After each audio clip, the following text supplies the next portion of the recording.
الحمد لله رب العالمين، والصلاة والسلام على سيدنا محمد المبعوث رحمة للعالمين، وعلى آله وصحبه ومن تبعهم بإحسان إلى يوم الدين. بنراني برزو خوشوي صلاة و درود و رحمة و مهرباني خواي پروردگار برجه بسر همو لایقدا. خوشحال و بختورم کوا ام جارش خواي پروردگار درفتی پیداین کەوا جارێکی تر بە خزمەتی ئێوەی بەڕێز و خۆشەویست و زێدە ئازیز شادمەوە. خۆشەویستان، لە بەرنامەی ئەم جارەی تیشک و لە ئەڵقەی ئەم جارەماندا وەکو لە ئەڵقەی ڕابردوو وعدم پێدا بوون کە لە چەند ئەڵقەیەکی ڕابردوو باسمان لە پەروەردەی منداڵان کرد. پێشووتر باسی شێوازی پەروەردەکردنی منداڵمان کرد، دواتر باسمان لە قۆناغی هەرزەکاری کرد. ئێستا پێم باش بوو لە چەند ئەڵقەیەکدا باس لەوە بکەم ئێمە چۆن منداڵێکی نمونەیی دروست بکەین، دروستکردنی منداڵێکی نمونەیی، چۆن ئەم منداڵە نمونەیە دروست دەبێتن. لە چەند ئەڵقەی داهاتوودا پشتیوان بەخوای گەورە و باڵادەست باس لەو هۆکارانە دەکەم، باس لەو شێوازانە دەکەم کە چۆن بتوانین منداڵێکی نمونەیی جگەرگۆشەیەکی نمونەیی دروست بکەین و کەسێکی لێ دەربچیتن کە ئەو کەسە خزمەت بە کۆمەڵگا و بە نیشتیمان و بە خزم و کەس و کار و بە بنەماڵی خۆی و بە وڵاتەکەی خۆی بکاتن. خۆشەویستان، یەکەم هۆکار و یەکەم شت لەوەی کە بتوانین منداڵێکی نمونەیی دروست بکەین بریتیە لەوەی کە ئێمە ئەو منداڵەی کە دروستی دەکەین دەبێت کەسێکی ئەرێنی بیتن لە ژیاندا، واتە کەسێک بیتن بیرکردنەوەکانی ئەرێنی بن، ئیجابی بوون، واتە پۆزەتیفانە بیر بکاتەوە. اینجا گرنگی ئەرێنی بوون لە ژیاندا چییە؟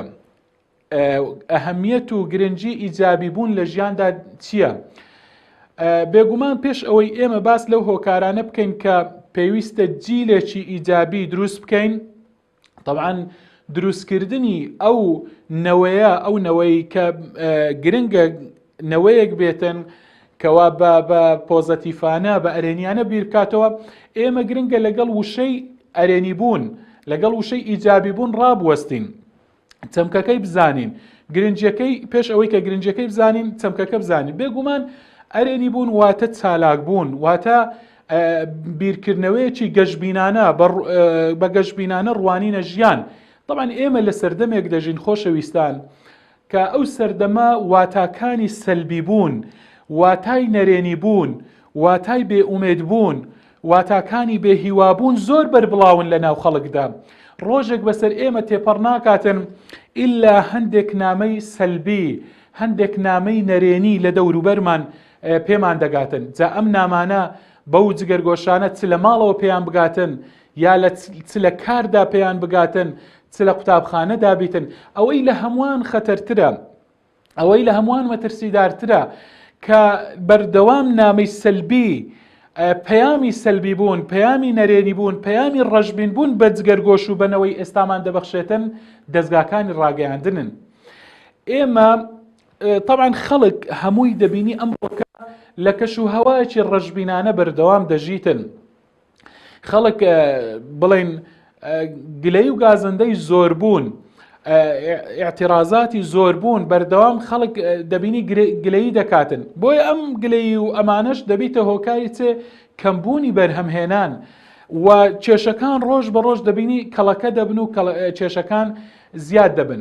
اینجا ئەگەر ئێمە وەکو تەماشاکردنێکی مستەقبەلی ئایندەیی تەماشا بکەین بەڕاستی خۆشەویستان، دەبینین ئەم ڕوانینە نەرێنیانە بۆ ژیان ئەگەر بە ڕەشبینی بڕوانینە ژیان دەبینی جیلێک دروست دەبیتن، نەوەیەک لەمە دوا دروست دەبیتن. ئەم نەوەیە کێشەی زۆر دەبن، ئەم نەوەیە بەرهەمی کەم دەبێتن، ئەم نەوەیە تەنها گرنگی بە مەسلحەتی خۆی دەداتن، بە بەرژەوەندەکانی خۆی دەدات و گوێ بە گرنجیەکانی دەوروبەری خۆی نادات، گوێ بە بەرژەوەندەکانی تەنانەت خاک و نیشتیمان و دەوروبەرەکەشی نادا، تەنها ئەو تێر بیتن، ئەو کێشەی نەبێت، ئەو مشکلە و ئاریشەی نەبیتن، ئیتر گوێ بە هیچ کەسێکی تر ناداتن. طبعاً ئەمە مەترسیە، بۆیە ئێمە بە باس لەوە دەکەین ئەگەر بێت و واتای ئیجابی بوون، واتای ئەرێنی بوون لە ژیاندا نەبیتن، نەوەی نوێمان ئایندەمان ڕوو لەو واتایانە دەکاتن و جیل و نەوەیەکی ڕەشبین دروست دەبێتن. خۆشەویستان، ئێمە دەمانەوێتن بەڕاستی ئەو جیلەی کە پەروەردە دەکرێت کە منداڵێک دروستکەین کە نمونە بێتن، دەبێ ئەو صفەتەی تێدا بێ، صفەتی ئیجابی بوون، صفەتی ئەرێنی بوون لە ژیاندا، بەردەوام بە ئەرێنیانە بڕوانیتە ژیان. طبعاً قسەی ئێمە بە پلەی یەکەم ڕوو لە چێیە؟ ڕوو لە دایکان و باوکانە، ڕوو لە پەروەردەکارانە، چونکە ئەوانن کە بناغەی ئەم کردارن و دەتوانن نەوەیەک دروست بکەن، منداڵێک دروست بکەن کە بەڕاستی کەسێکی ئەرێنی بیتن لە ژیاندا و هەرگیز ڕەشبین نەبیتن. خۆشەویستان، ئەو ئامرازانەی کە ئێمە تەڕحیان دەکەین کە دەیان خەینە ڕوو، پێشەچی بەڕاستی پێویستە ئەو کەسەی کە پەروەردەکارە بەخۆی لەسەر خۆی تەطبیقی کاتن، یەکەم جار بەخۆی لەسەر خۆی جێبەجێی کاتن، تەنفیذی کاتن، پاشان لەسەر منداڵەکەی جێبەجێی کاتن. چونکە وەکو عەرەب گوتنی دەڵێتن فاقد الشەیء لا یعطیه، ئەگەر بەخۆت هیچت پێ نەبێتن، ئەگەر بەخۆت تۆ بتەوێتن کەسێک دروستکە ئیجابی بیتن، ڕەشبینانە نەڕوانیتە ژیان، کەچی بەخۆت ڕەشبین بی ناتوانی. کەواتە خۆشەویستان، ئیجابی بوون، ئەرێنی بوون وشەیەکی زۆر گرنگە لە قاموسی ژیاندا. بەڕاستی ئێمە پێویستە بەڕاستی بە پشتیوانی خوای گەورە ئەگەر توانیمان نەوەیەک دروستکەین، نەوەیەک بیتن ئیجابی بی، ئەرێنی بیتن، گەشبین بیتن بۆ ژیان، دەکرێت کۆمەلگای ئێمە کۆمەلگایەکی بەرهەمهێن بیتن، کۆمەلگایەکی گەشبین بیتن و کۆمەلگایەکی بەختەوەر دروست بکەین لە کۆمەلگای کوردەواری خۆمانە. خۆشەویستان، بۆیە ئەمە سیفەتێکە بەڕاستی پێویستە هەموو کەسێک لە خۆیدا هەوڵداتن ئەم سیفەتە لە خۆیدا بینیتە دی. خۆشەویستان، یەکەم ڕێگا بۆ ئەوەی کە بتوانین گەشبین بین، بۆ ئەوەی کە بتوانین نەوەکانمان بە گەشبینی پەروەردە بکەین، ڕۆڵەکانمان، جگەرگۆشەکانمان، کوڕوکتەکانمان چۆن بتوانین بە گەشبینی پەروەردەیان بکەین، مەبەستم بە ئەرێنی بوون. یەکەم ڕێگا چیە بۆ ئەوەی کە کوڕوکتەکانمان دروستیان کەین کەسێکی ئەرێنی بن لە ژیاندا، ئیجابی بن. طبعاً ئەوە ئامرازی خۆی هەیە و شێوازی خۆی هەیە و ڕێگای خۆی هەیە. یەکەم ڕێگا خۆشەویستان بریتیە لە پێشەنجی چاک، القدوة الصالحة، قدوە بوون، یعنی یەکەم ڕێگا بۆ دروستکردنی منداڵێکی نمونەیی و کەسێک گوتمان خاڵی یەکەم بریتیە لە ئیجابی بوون. چۆن دەتوانین کەسێکی ئیجابی لێ دروستکەین، کەسێک بی ئەرێنی بی لە ژیاندا؟ دەبی پێشەنگێکی بۆ بدۆزیەوە. کەواتە قەزیەی پێشەنجی چاک و قودوەی صالح خاڵی یەکەمە بۆ ئەوەی کە ئەو کەسە ئیجابی بیتن، بتوانی منداڵێکی ئیجابی، منداڵێکی ئەرێنی لێ دروست بکەیت. کاتێک کە منداڵەکان تەماشای دایک و باوچیان دەکەن، تەماشا دەکەن کەسانی ئەرێنین لە ژیاندا، بێگومان ئەوانیش هەوڵ دەدەن ئەو سیفاتە گەورەیە لە خۆیاندا جێبەجێ بکەن. ئێمە هەوڵ دەدەین بە کورتی ئەم خاڵانە باس بکەین، چۆن بتوانن دایکان و باوکان ئەو سیفاتانە لە خۆیان بینەجی و پەروەردەکاران بە شێوازێکی گشتی، و چۆن بتوانن منداڵەکان و پەروەردەکاران بتوانن حتا قوتابیەکانیان لەسەر ئەمە پەروەردە بکەن. خۆشەویستان، خاڵی یەکەم بۆ ئیجابی بوون بریتیە لە زەردەخەنەی بەردەوام، گڕنژین وەکو دەڵێن، ئەلئیبتیسامە، ئەمە پێکەنین و خەندەی سەرلێو زەردەخەنە، ئەمەیان خاڵی یەکەمە بەڕاستی کە وەکو لە عەرەبیدا هەندێک پێی دەڵێن السحر الحلال، واتە سحری حەڵال، ڕێگە پێدراو. طبعا سحری حرام هەیە، سحر کە حرامە، بەڵام ئەم خەندەیە، ئەم زەردەخەنە لە عەرەبیدا زۆر جار پێی دەڵێن سحری حەڵال، چونکە ئەوەندە کاریگەری لەسەر مقابل و لەسەر بەرامبەر هەیە. خۆشەویستان، ئەم ئەخلاقە گەورەیە پێویستە بەڕاستی دایکان و باوکان لێیان جیا نەبیتەوە، واتە لە زۆربەی کاتەکانی خۆیاندا، بە تایبەتیش کاتێک کە هەڵسوکەوت لەگەڵ منداڵەکانیان دەکەن، لەگەڵ منداڵەکانی خۆیان هەڵدەستن و دادەنیشن، و هەتا لەگەڵ غەیری منداڵەکانی خۆشیان پێویستە منداڵەکان ببینن کە دایک و باوک بچیان هەمیشە دەم بەخەندەن، چونکە کوڕ کچ کاتێک کە تەماشای بابی دەکات، تەماشای دایکی دەکاتن، دەبینی بەردەوام دەم بەخەندەن لەگەڵەوان، لەگەڵ بەرامبەرەکانیان، ئەمە وا لەوان دەکا ئەوانیش خوو بەمەوە بگرن هەوڵ دەدەن ئەم ئەخلاقە جوانە ئەم ڕەوشتە جوانە لە خۆیاندا جێبەجێ بکەن هەوڵی بۆ دەدەن. ئیدی ئێمەش بەڕاستی دەمانەوێتن کۆمەلگایەک بێتن هەمیشە دەم بەخەندە بیتن کۆمەلگایەک بیتن کۆمەلگایەکی بەختەوەر دروستکەین خۆشەویستان. جا ئەمە خاڵی یەکەم بۆ ئەوەی بتوانین قودوەی باش دروستکەین.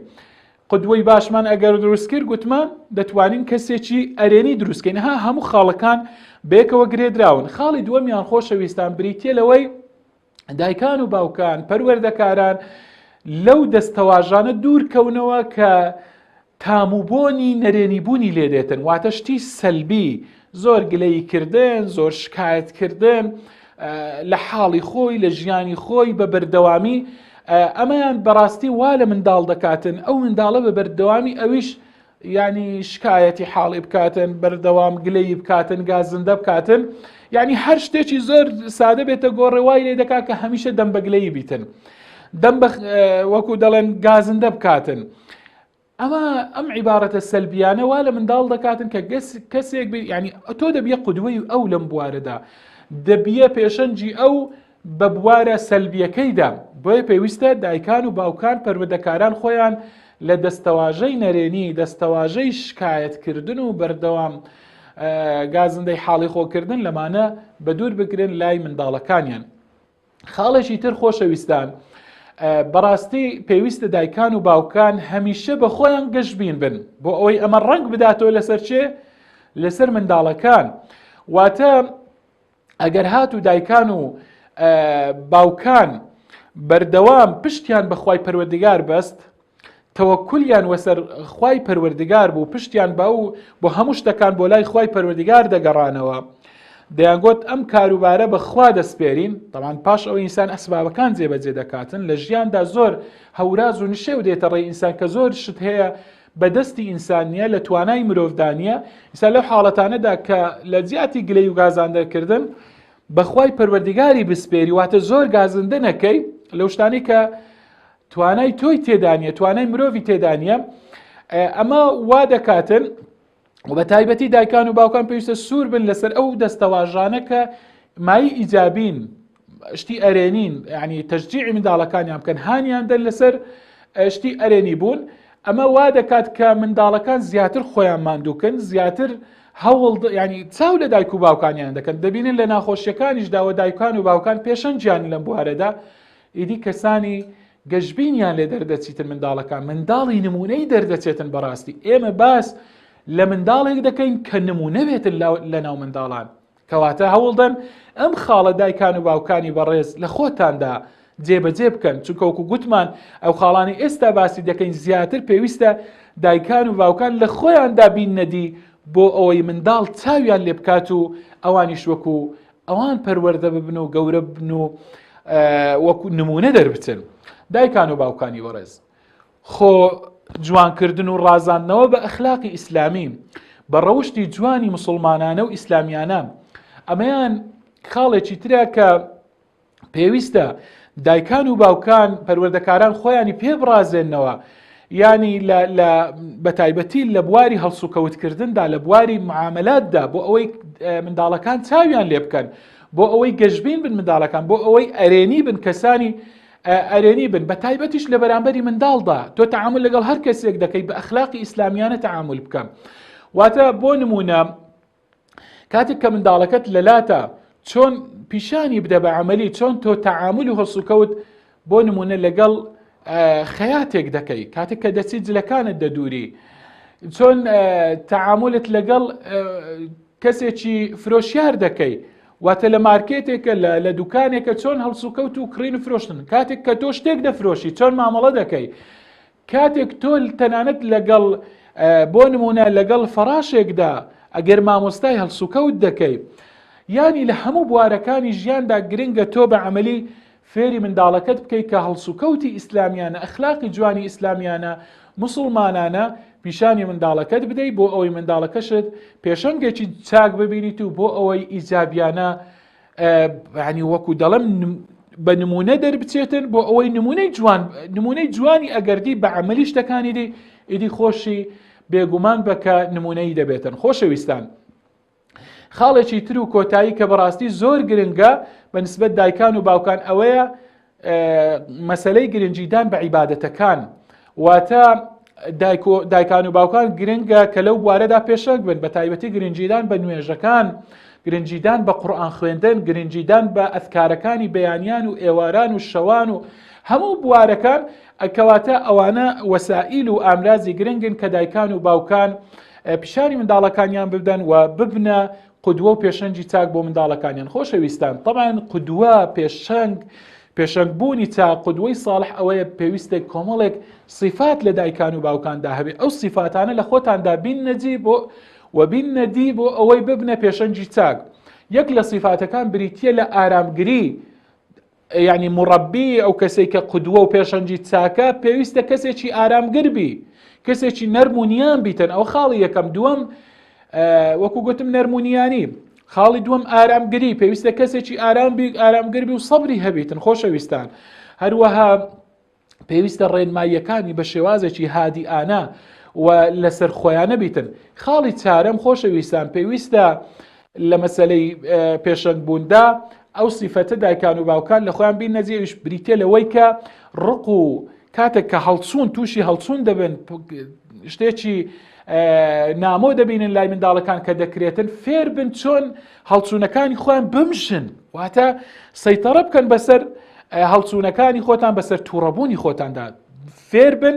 یەک لەو سیفاتانە ئەوەیە دامرکاندنەوەی ڕق و تووڕەیی و تووڕەی خۆتان، دامرکاندنەوەی. ئەمە صفاتێکی گرنگە. و صفاتی پێنجەم و کۆتایی بریتیە لەوەی کە ئێمە بێئومێد نەبین، واتە بێئومێد نەبوون، بێهیوانەبوون صفاتێکی گرنگە لە بواری پێشەنگبوون و قودوەدا.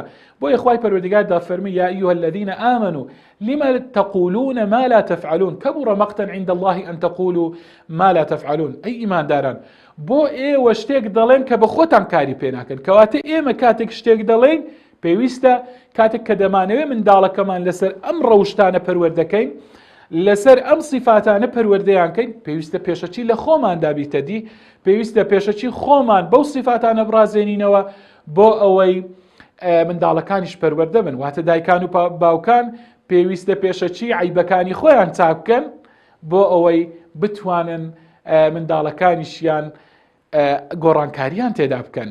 ئەگەر گۆڕانکاری لە خۆمان نەکەین، بێگومان بن شێوازی خۆمان نەگۆڕین، ناتوانین گۆڕانکاری لە جگەرگۆشەکانمان بکەین.